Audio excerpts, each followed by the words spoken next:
Hello and welcome to Let's Squawk About It. Today, my guest is the Senior Vice President of Food Safety Regulatory Affairs with the United Egg Producers. Help me in welcoming Oscar Garrison. Oscar, welcome, and why don't you tell us a little bit about yourself and what you do? Thanks, Sam. As you said, I'm the Senior VP and Regulatory Affairs Specialist here at United Egg Producers. Backgrounds in food safety. I was a regulator for over 20 years at the Georgia Department of Agriculture. Administered the FDA egg safety rule.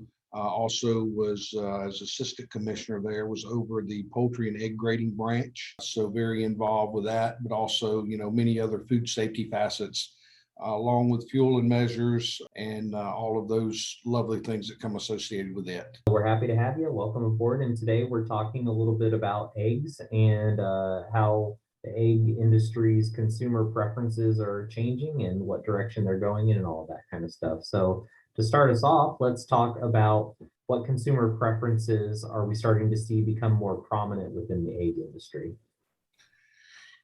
That is a very interesting question, and you could get several different responses based upon who you ask that.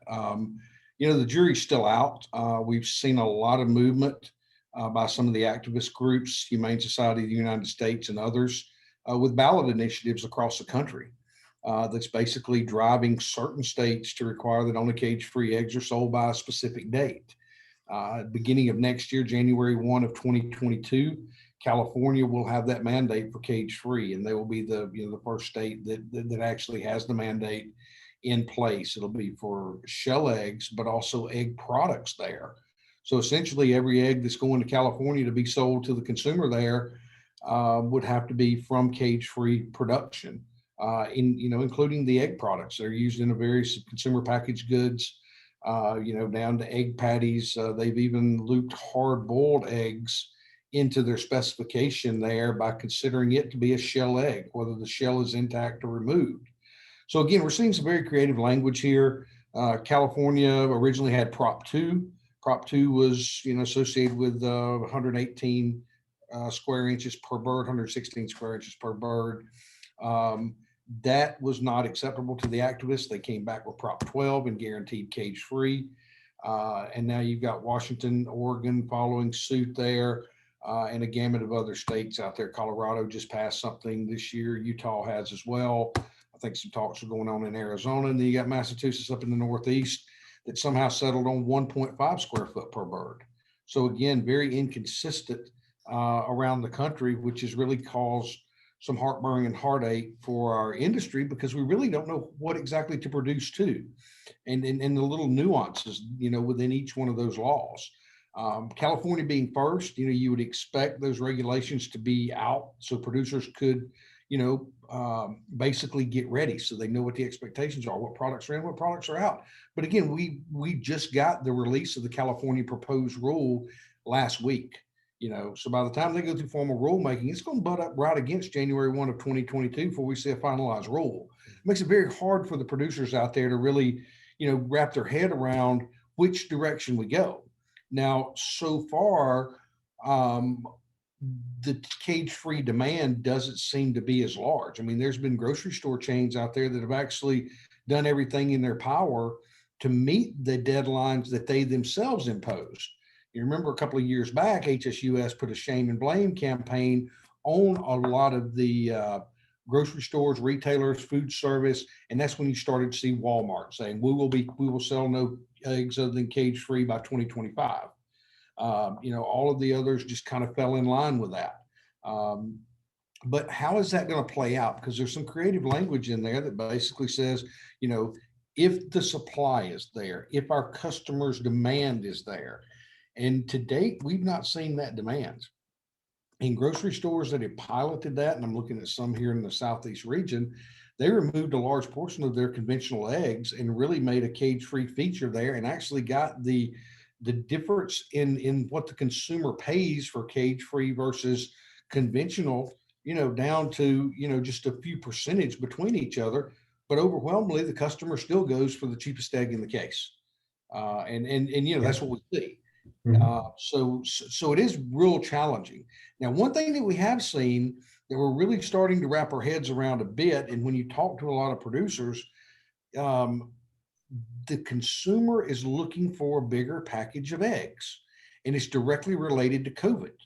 During COVID, we quickly found that we had no market in the food sales arena, or food service arena, because essentially all the restaurants just closed up. I mean, there was cases and cases and cases of loose eggs in a U.S. Foods warehouse, or one of those warehouses that basically supply the bulk of their products to restaurants.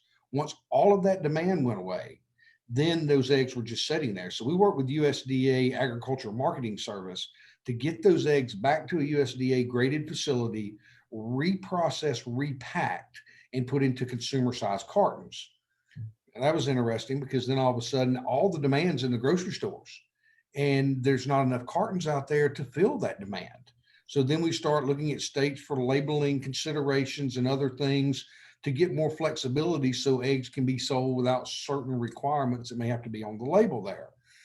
Fast forward to where we are now, though, you still see a demand from consumers where it's no longer a dozen eggs. You're seeing more 18 packs wanted. You're seeing more flats, more 30 egg flats, and even double flats that are now being overwrapped. And the machinery to do all that and the packaging technique is something that is unique to those type of packaging. And some of the facilities are actually having to make some significant capital investments on their packing lines to accommodate that, as a direct, reflection of what COVID has put us into. So it sounds like the consumer preferences right now are kind of all over the place. With what you mentioned, there's a little bit of a desire for cage free. Then there's a desire for larger quantities of eggs within one carton. And then there's also the forever popular desire of the cheapest product. That's right. And there's overlying complexing factors, onto that. You've still got a segment of the marketplace that wants, organic, free range, but they're unique in their own way. And, our producers are going to produce eggs to the way their consumers want them. Mhm. But again, it's just knowing what that demand is and having the consumer have the ability to have the choice. That's one thing UEP has advocated for years, is the consumer needs to have a choice out there. And, not everybody can pay $4 for a dozen of free range eggs.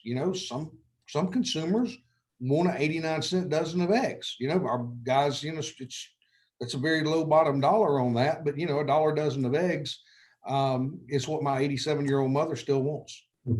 And me too, but I don't speak for everybody. But yes, Right. that's what I go for myself. Yeah, and it's really hard for these producers to plan Mhm. and to foresee where their future is, particularly with the cost aspect. Mhm. What it actually costs per bird to make that transition. And it's not just the guys in California; it's the folks that are selling shell eggs into California. Whether you're located in Georgia, Iowa, wherever that may be, you've got to produce to that standard in that state in order for those to be compliant. So in some of those cases, you're looking at converting a facility to cage-free, 144 square inches per bird. You can be looking at anywhere from $30 to $40 as the estimate per bird on that. I mean, that's, when you look at the numbers of states out there that have animal welfare rules, or something that dictates cage free there across the board, and you look at the people in those states. I mean, right now, currently, as I said, you've got California, Massachusetts, Oregon, Washington, Colorado, Michigan's cage free by 2025.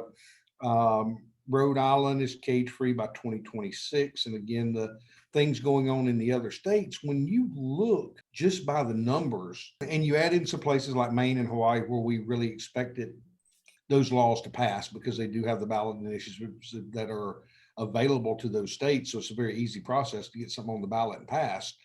You're looking at 84 million birds that have to be cage free just to meet the egg demand in those states. Mhm. When you add the potential other states in there, you're up to 126 million birds. Yeah. That's close to 50% of the flock in the US once you hit that 150 mark. Mhm. So again, where's that tipping point, within that? I mean, it's almost like in common conversation, you can equivalent it to the electoral college.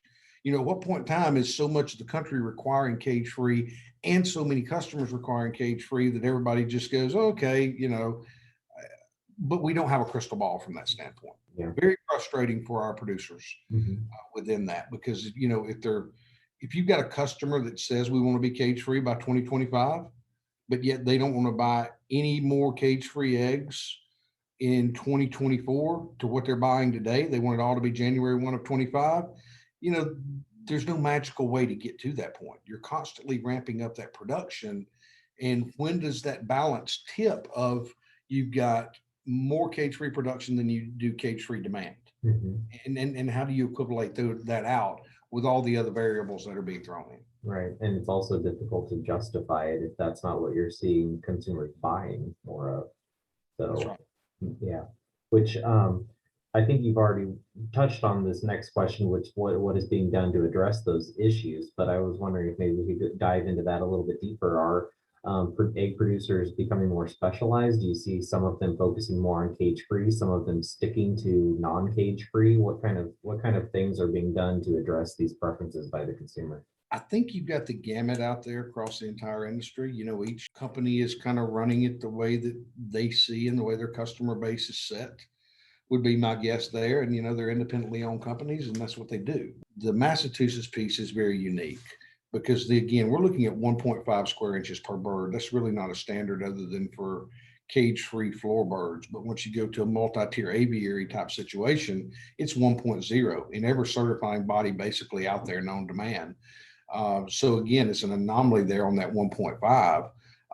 I'm sure somebody would produce to that for the right share of the market. But again, there's a real possibility when that law kicks in that there could be an egg shortage in Massachusetts, just from a standpoint of it's not something that's today readily available on the marketplace, if that makes sense. Now, other things that are being done, the states that do have the ballot initiatives, a lot of them are turning to legislation within that state.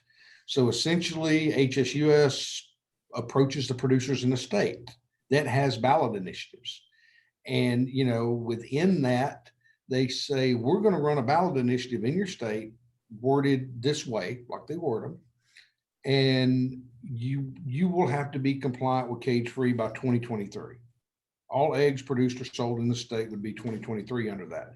Now, we can work together and do the legislative process, and you can have 2025, maybe 2026, since we're halfway into 2021 now. So all of a sudden, the producers in that state, they go, this ballot initiative would probably pass here, and we're only going to have 2 years to fully convert every egg being produced in the state to these new standards. Or we can work with the legislature to pass a law, and all of a sudden we gain an extra 2 years to come into compliance. From a standpoint of getting, new equipment ordered, multi-tier aviaries, all of those things, permitting, everything you could possibly have to do, it is a monumental task for these producers, to be able to turn those conversions, and particularly in that period of time.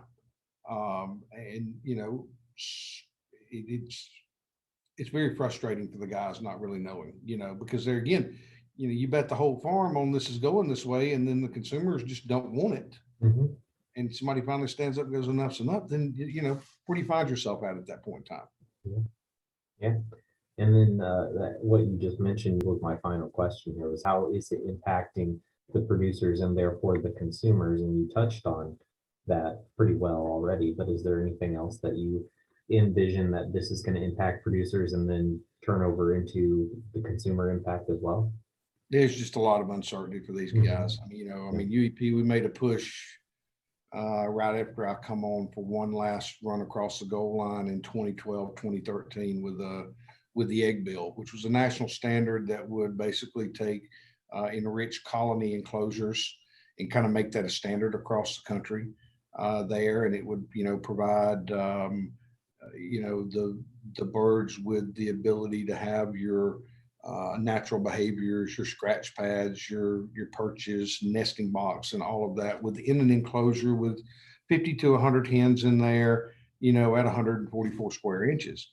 But that, when you can't tell your own story about exactly what that system is and what it looks like and what the benefits are, even though we had some phenomenal research done out there, by a lot of your members, Christine Alvarado, Dr. Darren Karcher, just to mention a few, and I know I'll leave, Dina Jones was heavily within the Coalition for Sustainable Egg, along with the folks at Michigan State. And I know I'm gonna leave somebody out when I start naming. That's why I really try to stay away from it. Whoever I left out, I'm very sorry. But, great research was done to actually show that the enriched colony was probably, the most efficient, most safe method out there. But it just, customers just couldn't stick with it, and they caved to the pressure of the activists. And because of that, we're set on a course of cage free, whether it's the customers that are going to demand it, whether it's states that are going to demand it through ballot initiatives, through legislation, whatever that's going to be. It seems that, by 2025, we're going to have 50% of the production based in that, on that system. And unless something changes.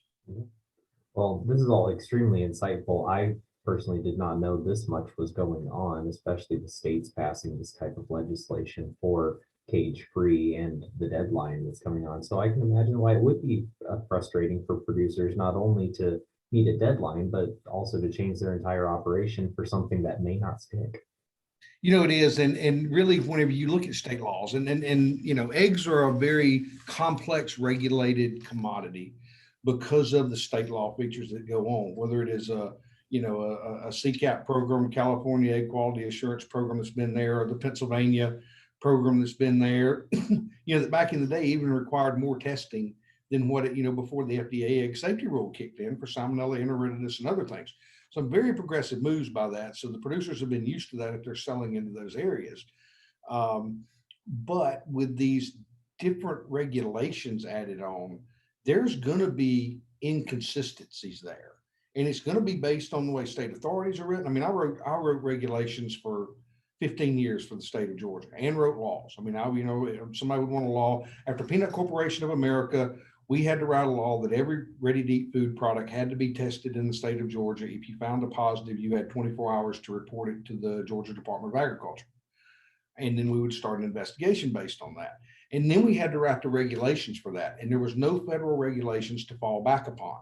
Well, essentially, when California started, there was no federal regs to fall back on this. So, the things that they've cited now, adding egg products in there, it comes into play like a meringue mix, which essentially is, dried eggs with some additives and some sugars and this, that, and the other to make it whip. Is that an egg product? By definition of the Egg Products Inspection Act, it is not. But there again, by the way the language in these laws were written, if you only add certain things to it, it's still in scope. So it's caused a lot of limbo just for California, for instance, an omelet patty appears at this point in time to be in scope. So somebody that's taking a liquid whole egg, making omelet patties and selling them to the Holiday Inn Express for their breakfast bar, that appears to be in scope. So it would have to be from cage free. Mm-hmm. Now, if you add sausage and cheese to that, is it still in scope or is it not? Mm-hmm. Those are the just little nuances there. Mm-hmm. And then once California figures out their regulations, then you've got the state of Washington and Oregon that are coming next, and they're in the process of doing their regulations. And depending upon how the Attorney General interprets the language in the law and how far they can get the scope of what they're trying to do done within the regulations, you're going to see some differences, I really believe, in the products that are identified in one state and maybe not another, the paperwork trails and everything else there. So, again, it's not ideal because it's state by state by state by state. So say you're shipping right now, says January 1, 2022, and you got a customer and they want shell eggs, and you're sending shell eggs from Iowa to a distribution center located in Nevada. And that distribution center in Nevada has a customer in Lake Tahoe. Is that customer in Lake Tahoe, California, or are they in Lake Tahoe, Nevada? Because if it's the Hilton in Lake Tahoe, Nevada, They don't have to have cage. Well, if Hilton's made a commitment, that may be a bad, example, but just say a hotel there, they don't have to have cage free. There's no mandate. But you better send cage free eggs to the one in California. And they can all be coming out of the same distribution center. So those are going to be some of the logistical questions. At what point in time does a food service company just say, if this distribution center touches a facility in a state with one of these requirements, is the only thing we can let in here cage-free eggs? Because again, it's going to be us being named along with the producer if the wrong eggs go to the wrong location and somebody finds out about it, makes a big deal. Mhm. So, logistics and everything, it's a mess. It's the best way I I was describe going it. to say it becomes a very, very, very complicated roadmap. And It is a very complicated roadmap. it's difficult because it's state by state. Whereas if this was nationwide, it would obviously be a little easier. Because the regulations or requirements would be across the board, but Yeah. that's not the game we can play, I guess. No, that's definitely not the game we're playing here. And again, we're still in the process of going through the proposed rule that came out, I guess, on Thursday or Friday of last week from California with a fine tooth comb, just to make sure that, we fully understand it. And there's already, with the 68 pages, I guess I got 15 of them that's got highlights and questions on it that I got to go back for clarity in my comments for the Mhm. industry and basically say, is this really what it says? And you hate to what if. I mean, we have an excellent relationship with the regulators across the country, and part of it is just knowing how to deal with them because I was one for so long, and having that network there. But I hate to be on the other side of it with folks questioning me when I was a regulator and not really having a good answer because nobody's been down this road before. Right. It's interesting, even the part where you mentioned, what defines the scope of what's an egg product. I mean, that was interesting when you first mentioned that in California, because I started thinking in my mind, how far does that go? Does that start saying you have to use cage-free eggs in pre-made muffins that you sell? I mean, like, how far does it go? There are specific exemptions within that based on the location. So like if you're selling muffins into California, no, there's no requirement because that's a combination food product. The question still exists though, if you are a muffin manufacturer, or let's say King's Hawaiian bread, they got a big plant in California. Is the only thing that can go in the King's Hawaiian plant in California, well, all those eggs have to be cage free. Mhm. There's a little provision in there around if it's bought at an FSIS plant, then it's exempt. But if that egg originates from a breaking facility in California, then the only thing that they can have there is cage-free products, the way I read it. So that's a huge question within that for the food manufacturers in California. And then all of a sudden, we've got a King's Hawaiian plant that they built 5 years ago here in Georgia. So they're making the same bread as they are in California. What's going to be the structure of the final cost of that product based upon whether it's made in Georgia or made in California? Yeah. Just from those ingredients. I mean, minuscule probably, but there again, when does the table tip for a food manufacturer where they're more beneficial to be located somewhere other than a state that's got one of these rules? Doesn't sound like it's something that's going to end be a final sale anytime soon.